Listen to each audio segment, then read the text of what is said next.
लेकिन बाप कभी औलाद की तरक्की से जलता नहीं है। खुद पूरी जिंदगी मजदूरी करता है, लेकिन बेटे के सर पे ताज रख के मुस्कुरा के ऐसे देखता है जैसे आज ये ताज बाप के सर पे रख दिया गया हो।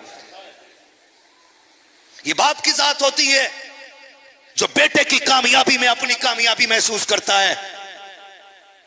ओ जाओ, आज बुरी लगती है ना आवाज बाप की। बीवी ने एक बार कह दिया, सुनो आज इनकी खांसी से रात भर नींद नहीं आई, बाहर वाला कमरा दे दो, बैठक में डाल दो, जानवरों वाले कमरे में दे दो इनको जगह। और तुम बड़ी आसानी से कहते हो मोहतरमा तुझे नहीं रूठने देना है। और देख तूने किसे नाराज कर दिया है। माँ बाप, मैं क्या आपको तर्जुमा करूं लफ्ज़ बाप का, क्या बताऊं। बस इतना समझ लो, जब बाप चला जाता है ना तो ऐसा लगता है जैसे पैर के नीचे से जमीन निकल गई है। बेशक बेशक। और जब मां चली जाती है तो ऐसा लगता है जैसे सर से आसमान हट गया है। मैंने बड़े बड़े ताकतवर लोगों को टूटते देखा एक बाप की याद में। आपके घर में मशवरा दिया जाता है अब्बा को निकाल दो, मैं तो उन जवानों के आगे बैठ के रोता हूं यार, अल्लाह ने आपको अगर जवानी दी है ना तो सिर्फ ख्वाब पूरे करने के लिए दुबई ना जाना, कोयत ना जाना, विदेश की खाक ना छानना। जिनका एक ही बेटा है वो भी दुबई में, बाप दीवारों से बातें कर रहा है, मां उसके कपड़े उठा उठा के पूछ रही है बेटे तू फोन क्यों नहीं करता। बाप फोन को पलट पलट के देख रहा है, मेरे बेटे का फोन क्यों नहीं आता। और मत जाओ गाड़ियों के ख्वाब पूरे करने विदेश में, मत जाओ बिल्डिंगों के लिए परदेश में। अल्लाह के घर में बैठ के बड़ी से बड़ी कसम उठा के कह सकता हूं, माँ बाप ना हो तो महल भी अच्छे नहीं लगते, और माँ बाप हो तो छप्पर में भी महल से ज्यादा मजे आया करते हैं। क्या बात है, क्या बात है। बेशक बेशक, जिंदाबाद जिंदाबाद। वक्त इनके कदमों में गुजारो, इन्हें वक्त दिया करो, इनसे बैठ के बातें किया करो। आज मयस्सर हैं तो गले लग जाओ, आज हैं तो बातें कर लो, कल नहीं होंगे तो तड़पते फिरोगे, कहीं नहीं मिलेंगे। मेरे सामने कितने जवान बैठे, अल्लाह करे कोई ऐसा ना हो जैसा मैं कहने जा रहा हूं। जी जी जी, कोई ऐसा ना हो। हम यारों के साथ बगैर बताए घर से निकल गए, अब्बा ने फोन किया, हमारी स्क्रीन पे लिख के आया अब्बू जी या पापा या अब्बा। हमने देखा, ओहो, उल्टा करके रख दिया फोन। देख आज तूने जिस फोन को उल्टा किया है ना, जब ये फोन करने वाला कब्रिस्तान चला जाएगा ना तो तू इस नंबर को निकाल निकाल के चेक करना, सबकी कॉलें आएंगी मगर इसकी कॉल नहीं आएगी। सबके फोन आएंगे लेकिन इसका नहीं आएगा। सब आएंगे, सब फोन करेंगे, खैरियत पूछेंगे, लेकिन ये नहीं पूछेगा आज इसका फोन है ना, तुम कट भी कर देते हो, उल्टा कर देते हो, नहीं अब्बा का फोन नहीं उठाना है। कल निकाल के देखा करोगे ये मेरे अब्बू जी का नंबर था, इस पे उनका कॉल आता था। फिर तुम्हें ये नंबर तो दिखाई देगा लेकिन कॉल करने वाला बाप दिखाई नहीं देगा। खुदा का वास्ता है, आज ये लड़ जाते हैं तुमसे, 12 बजे क्यों आया, रात के 1 बजे क्यों आया, जल्दी आता। बोले तुम कौन होते हो समझाने वाले, मत कह यार, ये आवाज जहमत नहीं खुदा की रहमत है। ये सख्त आवाज तेरे कानों के लिए तेरी जिंदगी है। आज तू जिस बाप से कह रहा तू कौन होता है समझाने वाला, मैं कोई पागल तो नहीं हूं। आज जिसकी आवाज, मैं सच्ची बात कह रहा हूं, मैंने आज तक किसी बेटे को रात के 10 बजे सर्दी की रात में मैंने रोड पे खड़े होकर बाप का इंतजार करते नहीं देखा। मैंने 10 से ज्यादा बापों को अपने बेटों के लिए रात के सन्नाटे में रोड पे खड़े देखा है। बेशक बेशक। क्यों, मैं मुरादाबाद जा रहा था, बस में बैठा था, वो काफी पुरानी बात हो गई, गाड़ी की सहूलत नहीं थी, आज अल्लाह ने सब कुछ दिया है। बस में बैठा ना तो एक माँ थी, बूढ़ी माँ, मुझे वो बात रह रहे के याद आती, उसकी पुटलिया बंदी थी, उसको सीट पे जगह नहीं मिली तो बस सीटों के बीच में जो खाली जगह होती है ना, वो झुकी कमर की थी, वहीं पुटलिया लेके बैठ गई। अब वो टिकट लेने वाला जब आया ना, उसने ना बड़ी सख्ती से उसने कहा कि बीच में क्यों बैठी है। उसने कहा कि बस सीट नहीं मिली। उसने कहा साइड हट। तो किसी ने पूछ लिया, मैं छोटा था, किसी ने पूछा अम्मा जा कहां रही है, जानते उसने क्या कहा था? मेरा बेटा सुबह गुस्से में ना घर से बगैर खाना लिए आया था, मैं अपने बेटे के लिए खाना लेके आई हूं शहर में।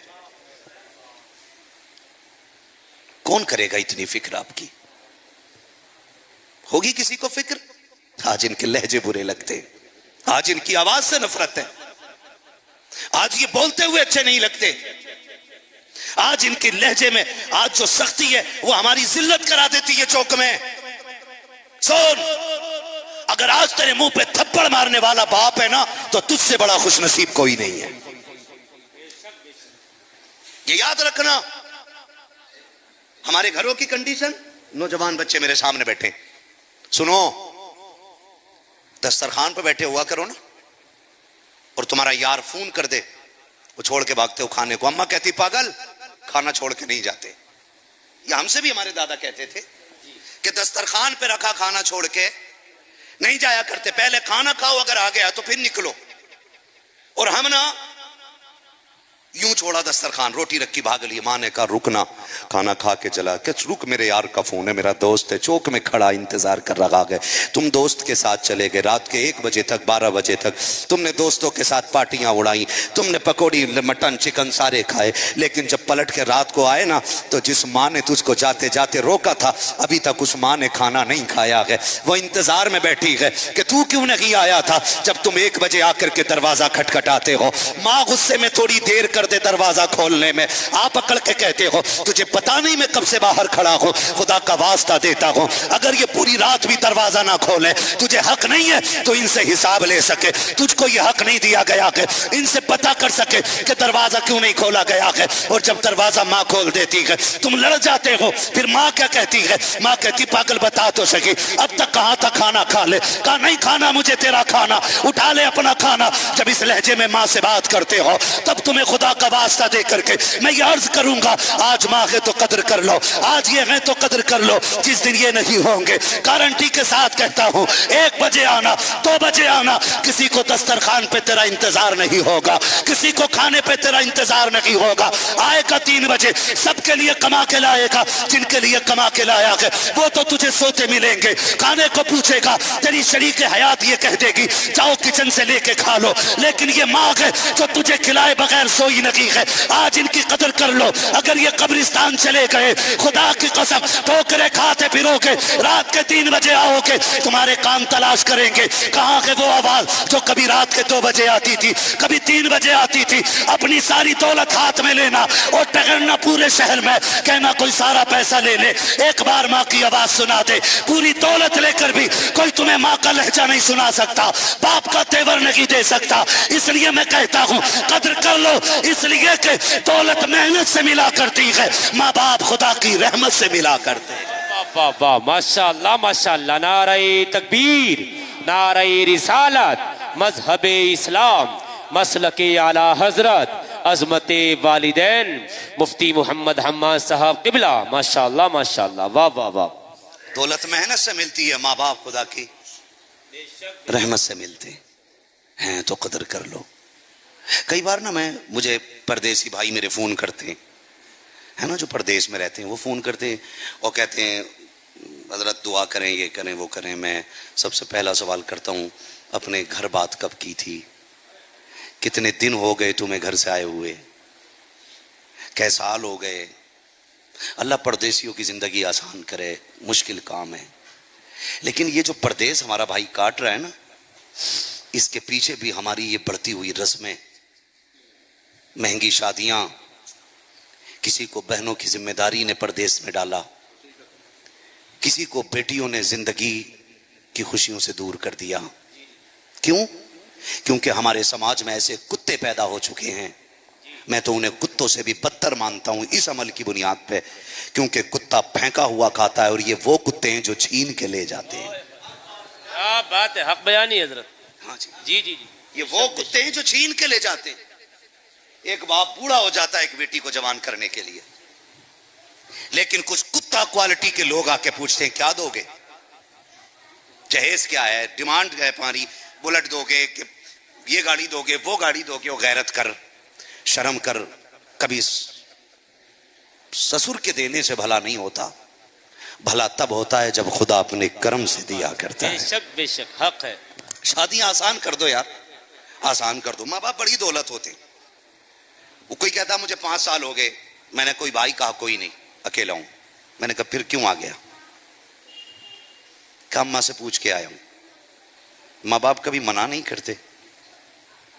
माँ बाप, वो माँ, आप अंदाजा लगाइए, आदमी कह देता अपनी माँ से कि तूने क्या किया है, तूने क्या किया? किससे कह रहे? बोलो बोलो यार, मां से कह रहा ना। ये वो नाम है जिसे जितने चाहे गुस्से में लो, इसकी मिठास कभी जाती नहीं है, कभी नहीं जाती है। इतना मीठा नाम है। मां से कह रहे तूने मेरे लिए क्या किया? सगी बहन हॉस्पिटल में हो ना, उसे ब्लड की जरूरत पड़ जाए, बीवी कहती है ना तुम खून मत दियो, बड़े कमजोर हो रहे हो, चाहे वजन हजरत में 90 किलो जी, लेकिन बीवी कह रही है ना बड़े कमजोर हो रहे हो, खून मत देना, सगे भाइयों के लिए। और हम मान जाते। उस मां की कुर्बानियों का बदला कौन देगा? जब तुम मां के शिकम में थे, वक्त पूरा हो चला, डॉक्टर ने कहा कि अगर ऑपरेशन नहीं किया गया तो बच्चा मर जाएगा।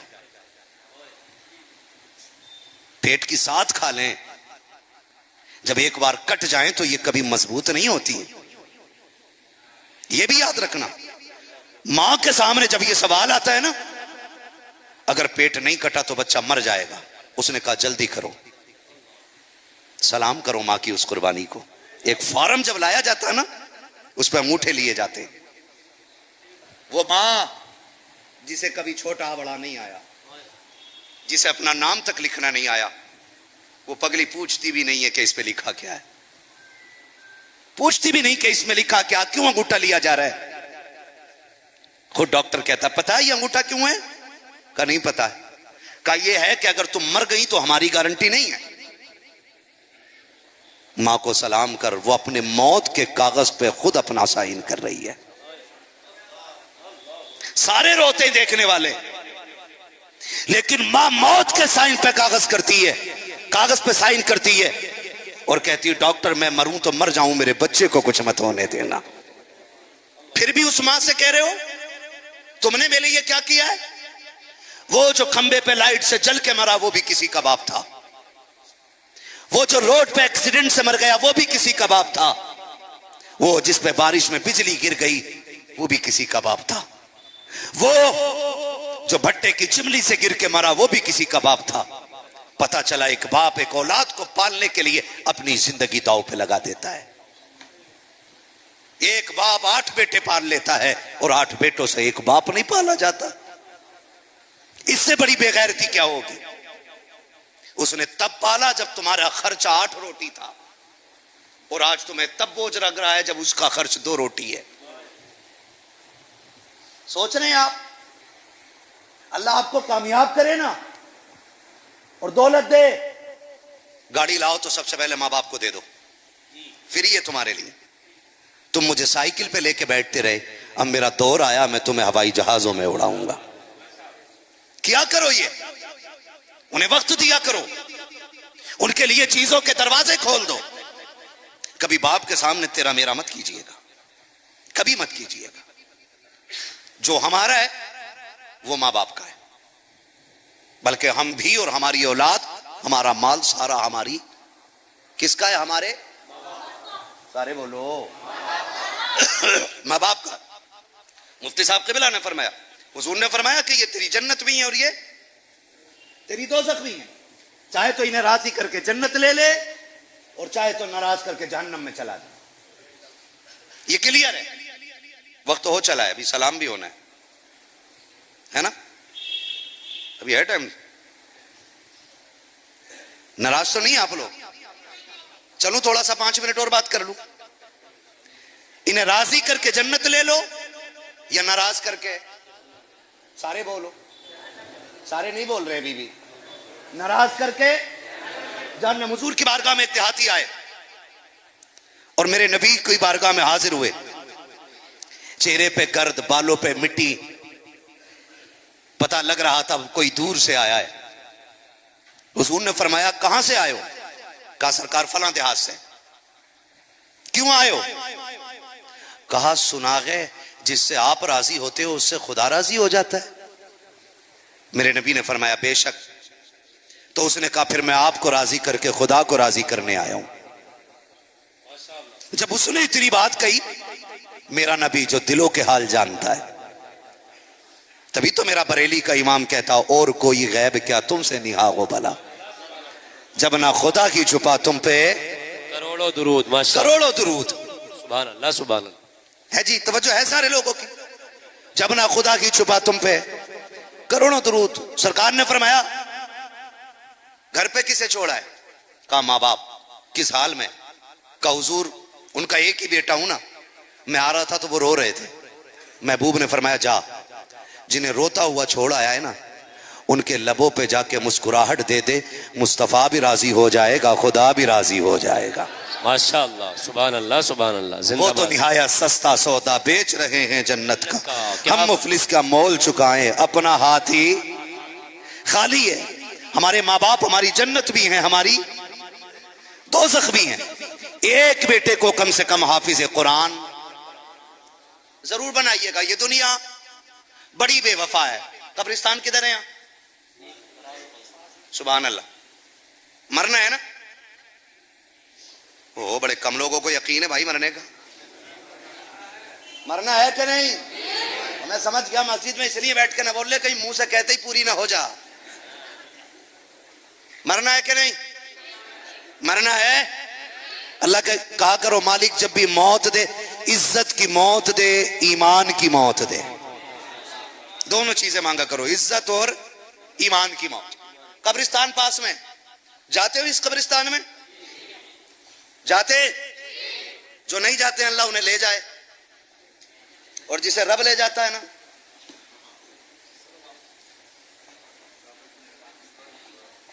हाय गाफिल वो क्या जगह है जहां पांच जाते हैं चार।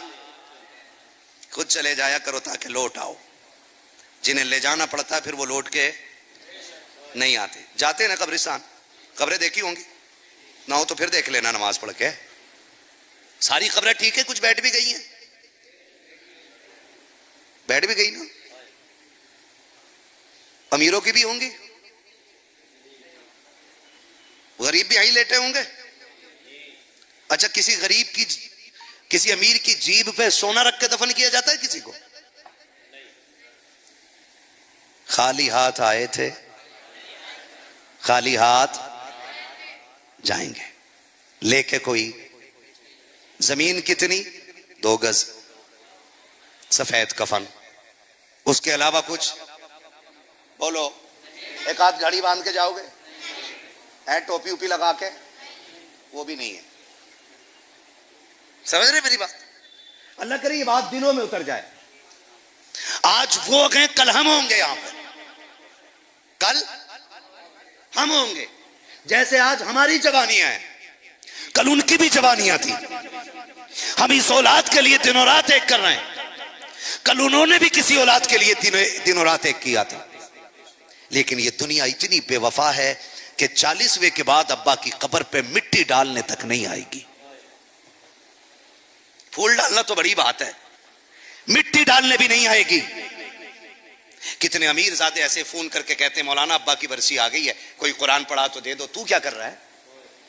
मैं फाइल बना रहा हूं, तो वही फाइल बख्श देना अब्बा को। वहां से कह रहा मौलाना उसका टाइम भी नहीं है अब्बा की कब्र पे आने का। दुनिया बड़ी बेवफा है।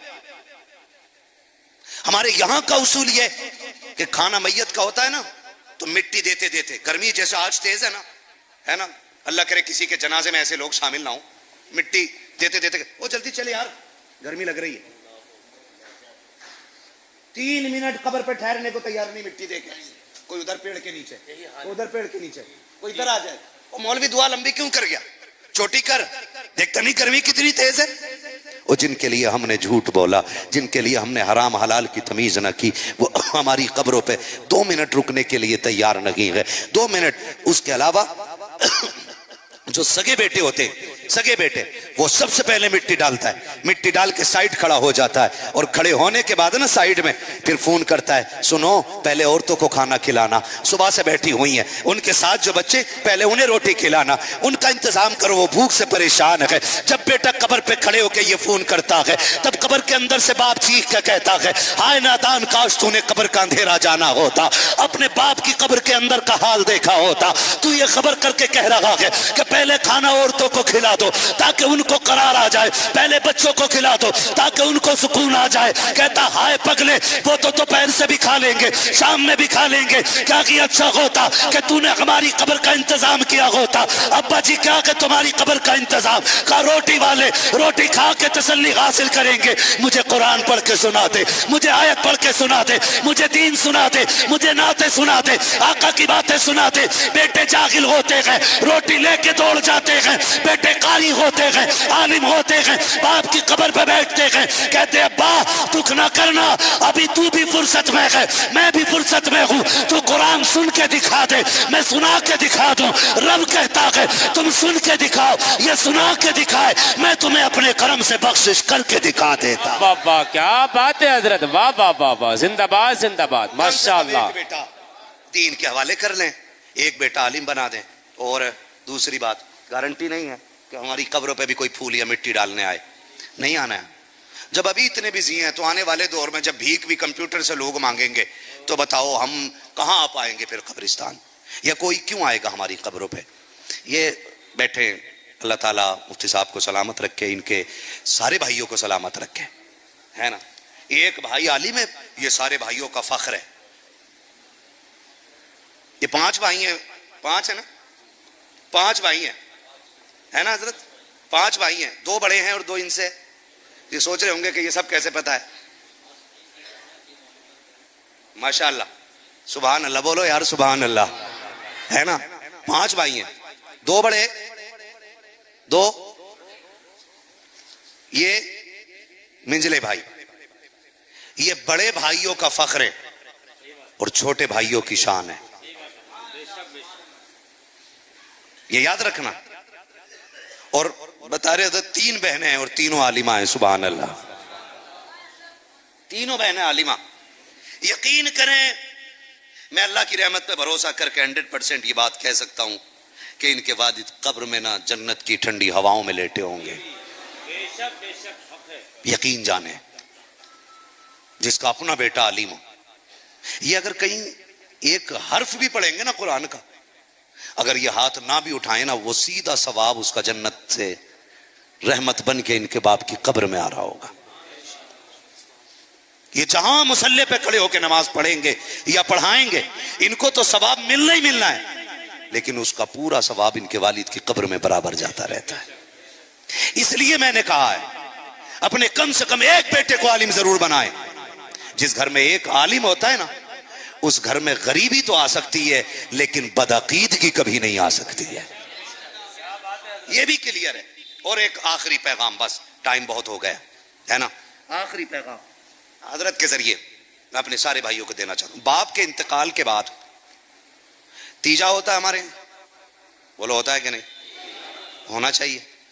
10वां होता है, होना चाहिए। 20वां होता है, होना। 40वां होता है, होना चाहिए। लेकिन इससे ज्यादा जरूरी काम यह है, अगर बाप की कब्र में ठंडक पहुंचानी है ना, उससे ज्यादा जरूरी बात यह कि जो औलाद बाप ने छोड़ी है ना, वो औलाद एक दूसरे के साथ मोहब्बत के साथ रहे।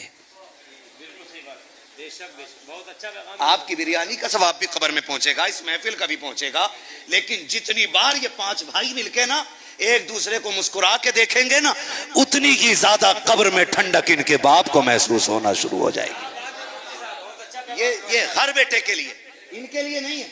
उम्मीद है घराना दीनदार है तो तरीका भी सारे ही दीनदार होगा। जिस घर में 3 बहनें हो, तीनों आलिमा, भाई भी आलिम मुफ्ती हो, तो माशाल्लाह घर बरकत वाला होगा। लेकिन फिर भी कहीं ना कहीं ये फासले हो जाते। एक बात मैंने कही, कई बार ना अल्लाह आपको दौलत दे, सारे भाई पैसे में बराबर, जल्दी जल्दी कर लो यार बात, बराबर थक गए तो फिर सलाम पढ़ लो,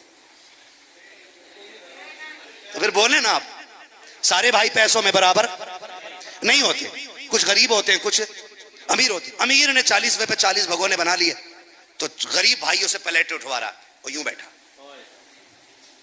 जाके पूछो भाई अकेले आप? नहीं भाई तो 3 है, लेकिन ये सारा इंतजाम मेरी तरफ से, बाकी भाई अरे उनके बस की क्या, वो अपने बच्चे पाल रहे। जब ये तेवर में भाई बात करता है ना, तो उसके 40 भगोने से बाप की रूह इतनी ठंडी नहीं होती जितनी इसके 2 जुमलों से बाप की रूह जख्मी हो जाती है कि वो अपने बच्चे ही पाल लें। ना किया करो। आज फट जाते हैं। और कह रहे मुफ्ती साहब वजीफा बता दो, अब्बा को देखना चाह रहा हूं ख्वाब में। जिसने जीते जी मुड़ के बाप की तरफ ना देखा, आज वो ख्वाब की बात कर रहा है। और बड़ी बात करने लगा हूं, खुदा का वास्ता कोई ऐसा बंदा ही नहीं होगा जिसे मरने के बाद मां बाप की कमी महसूस ना होती है ही नहीं। अगर ऐसा है तो उससे बड़ा बेहिस और बेगैरत कोई है ही नहीं। मेरे नबी कभी अपने चचा के आगे नहीं चलते थे। चचा पीछे होते थे, हुजूर हाथ पकड़ के बगल में करते थे, चचा पीछे ना चला करो। कहते थे महबूब तेरे कदमों पे मेरी नस्लें कुर्बान, मेरी औकात में आपके बगल में चलूं, मुझे अपने निशाने कदम पे चलने दे। मेरे नबी कहते थे ना चचा, जब तुम पीछे चलते हो तो मुझे लगता है कि आज मेरे बाप की पीठ हो गई है, क्योंकि लोग ये कहते हैं तुम्हारा चेहरा मेरे बाप अब्दुल्ला से मिलता है। जो चचा का इतना एहतराम सिखाता हो, उसने बाप की कितनी कदर सिखाई होगी, कितनी कदर सिखाई होगी। आज छोटे भाई को जलील करने के लिए कहते अरे उसकी औकात क्या है, वो बच्चे पाल ले, बड़ी बात है, ये भगोने मेरी तरफ से, ये इंतजाम मेरी तरफ से। ना, खुदा का वास्ता दे के कहता हूं, अगर तुम्हारे जहन में ये चलता है तो मत बना 40 भगोने, मत बना 5 भगोने, अपने लूटे हुए भाइयों को हाथ में हाथ दे, बाप की कब्र पे आ।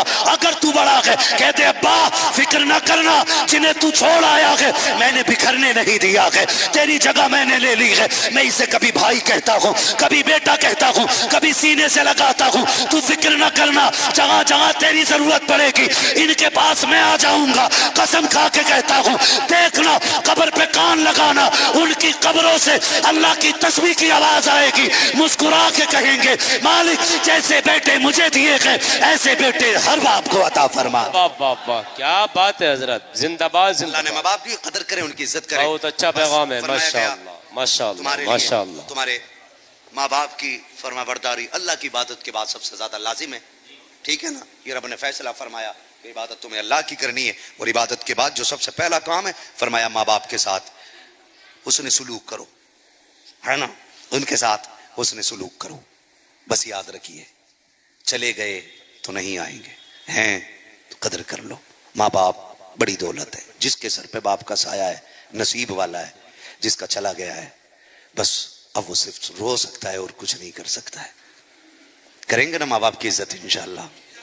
गर्मी आ गई है, आप एसी में रहें, पंखों में रहें, माँ बाप से पूछ लें वो कहाँ रहना चाहते, जैसा वो कहें वैसा कर दें उनके लिए।